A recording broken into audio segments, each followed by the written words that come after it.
Bannock County is unveiling a new pretrial risk assessment to hopefully lower the number of people awaiting trial in jail. KPVI News that works for you journalist Kylie Gibson joins us from the newsroom with more details on this program. Kylie. Thanks, Misty. Beginning this week, the Bannock County Adult Probation and Pretrial Department will use the public safety assessment for people charged with a crime. The pretrial assessment is an evidence-based assessment that helps judges determine whether to release or detain people following an arrest. It predicts a person's likelihood of appearing in court or committing new crimes if put on pretrial release. The information from the assessment will help arraignment judges determine if the defendant may be successfully released pretrial, and if so, under what conditions. It will go by levels, so it's based on a defendant's criminal history and their past failure to appear history.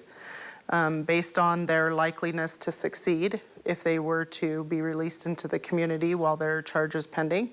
Then it could be anywhere from just court notifications, court date notifications, all the way up to weekly check-ins with a pretrial officer, additional special conditions, drug and alcohol testing, even GPS monitoring, pretty much anything that the judge would want to put in place. Evie McCurry has been leading this effort, which is meant to help increase community safety and promote a more fair justice system. One of the biggest things that we're trying to get away from with implementing the PSA is having bond set based on someone's ability to pay. One of the things that we have noticed when we look at research is that oftentimes people that would be considered low risk, so they are not violent, they don't have a violent criminal history, they don't have a failure to appear history or a new arrest history.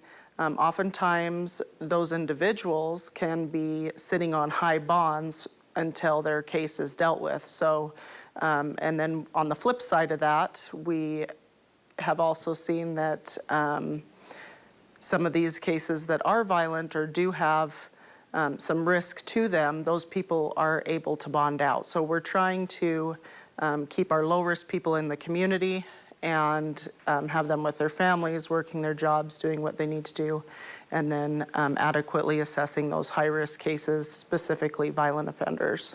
The pretrial risk assessment was developed by Arnold Ventures, LLC, and is currently used in Iowa, Arizona, Kentucky, New Jersey, and New Mexico. Bannock County is using data from those areas to determine its viability locally.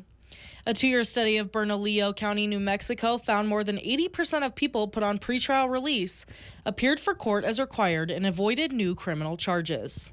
The biggest goal, of course, is to increase the attendance to court hearings. We want to see people making those court appearances and then also remaining arrest-free should they be in the community.